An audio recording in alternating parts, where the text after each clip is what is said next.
สวัสดีทุกคนสำหรับมื้อนี้เนาะเฮามาเฮ็ดข้าวหลามเนาะอันเทื่อนี้เป็นเทื่อที่2แล้วเนาะที่ว่าเฮาเฮ็ดข้าวหลามแต่ว่าก็เฮ็ดหัดเฮ็ดเนาะทุกคนแต่ก็แซ่บออกมาก็แซ่บหน้าตาดีนะอันนี้เฮาสิเฮ็ดข้าวกำปนกับข้าวขาวแล้วก็มีตู้เราสิบ่กินข้าวกำเนาะก็เลยสิเฮ็ด2อย่างมื้อนี้ไปได้บังมาอยู่สวนอยู่ข้างสวนเขาเจ้าขอเขาเจ้ามาเขาเจ้าเอาให้มาเนาะตั้งเอา5บังแต่ว่ามันก็มีหลายบังอยู่แต่ว่าเฮ็ดบ่ไหวเนาะทุกคนเนาะเฮ็ดข้าวหลามนี่ก็เมื่อยแอเลยแต่ว่าแต่ว่าเฮาก็มีฟืนมีหยังแบบว่ามีบ่อนเผานะมันก็ง่ายสิบ่ยากปานใดสำหรับเฮาเนาะสำหรับข้าวกล้ามทุกคนเฮาต้องนึ่งก่อนเด้อทุกคนคันบ่ซั่นมันสิบ่สุกเด้อันนี้เฮานึ่งตั้งแต่เมื่อวานนี้เนาะเอาใส่ตู้เย็นเอาใส่กับใส่ตู้เย็นไว้นะก็เอามาป่นกับข้าวขาวเฮาสิบ่มาป่นผสมกันเนาะให้มันเป็นเนื้อเดียวกันเฮาสิเฮ็ดเป็นสีขาวสีกล้ามป่นกันแบบนี้เลยเนาะอันนี้มันเฮาเคยนึ่งกินเฮาก็บ่ได้มาผสมกันเนาะนึ่ง2เทื่อละข้าวกล้ามจะ1 2เทื่อเนาะแต่ว่าสำหรับข้าวขาวนี่เฮาสิมาแล้วก็เอามาผสมใส่ตู้ที่ว่ากับข้าวกล้ามที่ว่าเฮานึ่งกันเนาะทุกคนเนาะอันนี้กับใส่เผือกที่ใส่เผือกหลายๆอันนี้เป็นเผือกหอมที่ซื้อมาในตลาดป่อนนี่แหละทุกคนซื้อครึ่งโลก็หลายๆหัวอยู่เนาะทุกคนเนาะเขาก็สิมาแบ่งใส่ทั้งข้าวขาวอันนี้ข้าวขาวของแม่ตู้สิเฮ็ด2บังแต่สำหรับข้าวกล้ำสิเฮ็ด3ก็เป็น5อันเรื่องเผาเรื่องเฮ็ดนี่นางเฮ็ดได้สบายเนาะทุกคนเนาะมันยากตอนที่ปอกตอนที่เหลานะอันนี้สิบ่ถนัดปานใดเนาะก็บางครั้งตอนเฮ็ดสุดก่อนเป็นหลานเป็นคนเหลาให้อันนี้หลานบ่อยู่บ่ฮู้ว่าสิออกมาในรูปแบบใดคันเหลายากเขาก็สิแบบเหลาแบบปอกอันตูดำๆออกแล้วก็สิแกะในมันออกมากินเลยนะเพราะว่าอันนี้บ่เหลาบ่ค่อยเป็นปานใดเนาะทุกคนเนาะแต่ว่าเฮ็ดอื่นๆเฮ็ดได้หมดนี่เขาก็สิมาผสมแบบนี้มันสิเป็นเม็ดสีม่วงกับเม็ดสีขาวผสมกันแบบนี้เลยล่ะทุกคนหลังจากเฮ็ดแล้วเราก็สิมาให้ใส่บังให้มันเต็มเกือบเต็มเนาะทุกคนเนาะเฮาบ่ต้องเอาจงไว้ประมาณนิ้วนึงเนาะเพื่อว่าสิเอา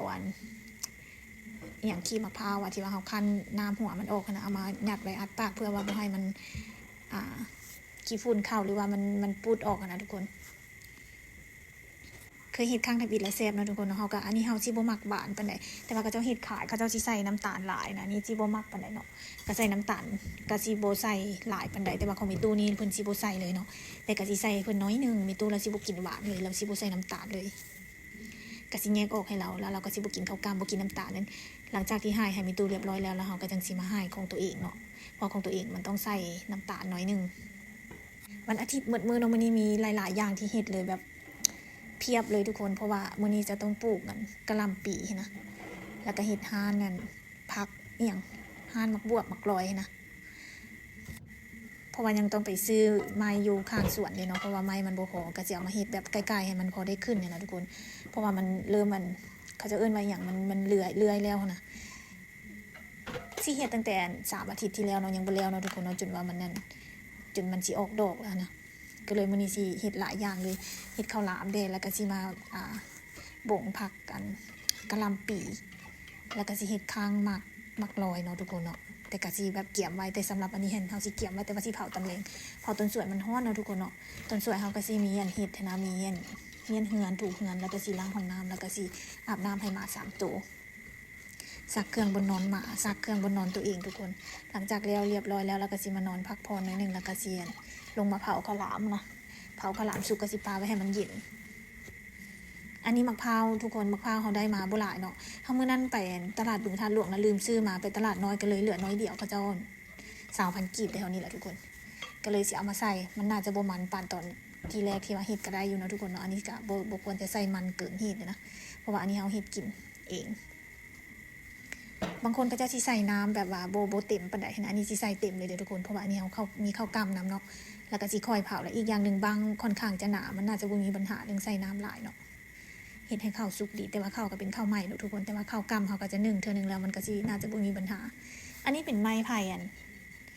่จีนนะเขาจะเอิ้นไผ่หยังวะบ่ฮู้แหละ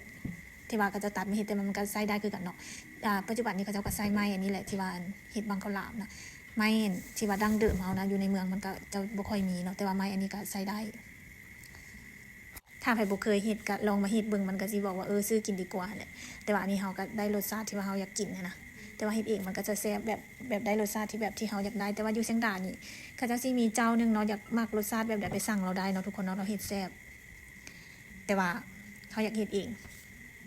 งเรื่องของเรื่องเนาะก็อยากเฮ็ดเองเนาะทุกคนเนาะแต่ว่าถามว่ามันยากหลายเกินไปบ่มันก็บ่ได้ยากเท่าใดดอกเฮาก็เกี่ยมแล้วก็เฮ็ดอันนี้เฮาเฮ็ดบ่หลายเนาะอันนี้5บาง หาบางกะพอดีเปียเลยทุกคนเพราะว่าน้ำกะทิกับพอดีเปียข้าวกับพอดีกับบางเลยแบบว่าอันมาข้าวถ้วยป่ายเกือบ2 ถ้วยน้อยนะแล้วก็มีข้าวกำผสมใส่พอดีได้5 บางเลยทุกคน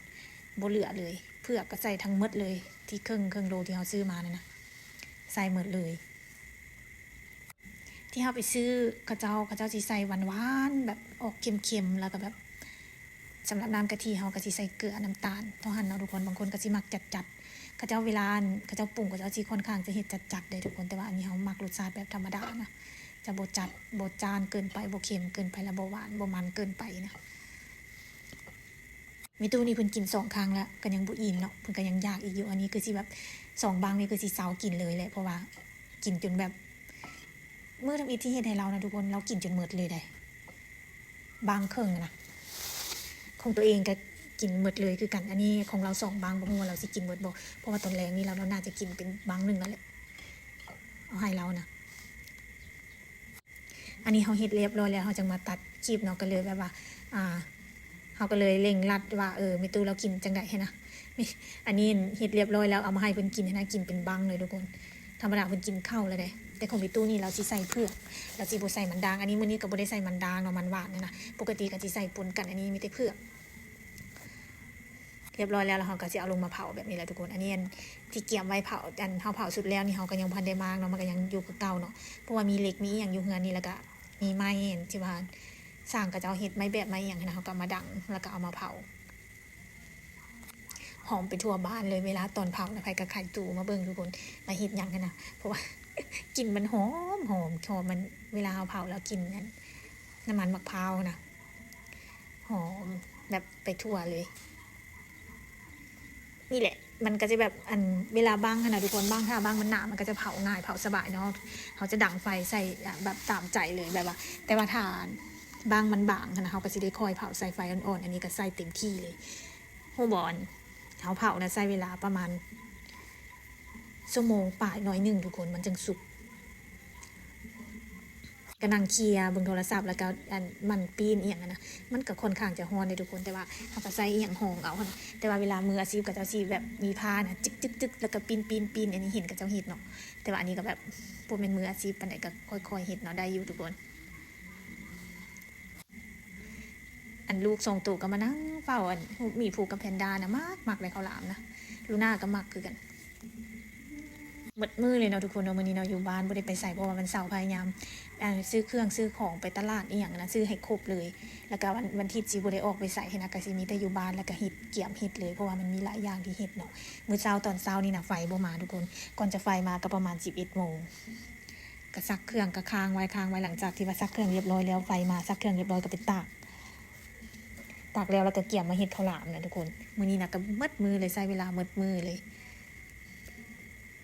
เบิ่งลูกเขาถ้ากินข้าวหลามมากทุกคนก็บ่ได้ให้กินหลายเกินไปนะแต่ว่าบ่แน่ใจเวลาอยู่กับมีตู้ให้กินหลายบ่นะ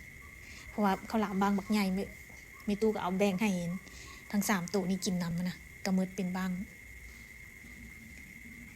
คิดเห็นตอนบุญธาตุหลวงเนาะเขาเจ้าเผาข้าวหลามขายนะป้ากับเจ้าเผาได้จังได๋แบบว่าอันนี้เรื่องเผานะเผาได้แต่ว่าตอนปอกนี่โอ้ยลำบากหลายมือจนซ้ำหมดทุกคนเพราะว่าบุญเรื่องเฮ็ดปานใดนะสำหรับข้าวหลามมื้อนี้เห็นบ่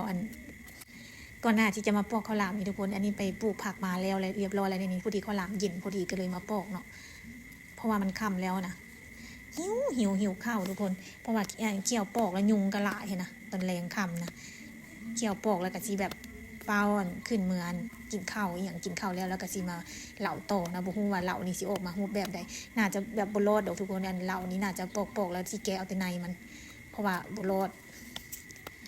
อันนี้บ่มักปอกปานใดเนาะมันปอกยากทุกคนมันหยาบแล้วก็แบบเขาเอิ้นว่าอีหยังเฮ็ดเห็นแบบเป็นจังซี่นะมือนะเวลาตอกลงขนาดคันเหล่ามันเฮ็ดให้นะมันก็คือว่าเฮ็ดง่ายๆนะบัดตัวเองปอกมันก็แบบจะยากหยาบบ่ฮู้ว่ามันไผเป็นคือกันบ่ว่าปอกข้าวหลามนี่ยากแฮง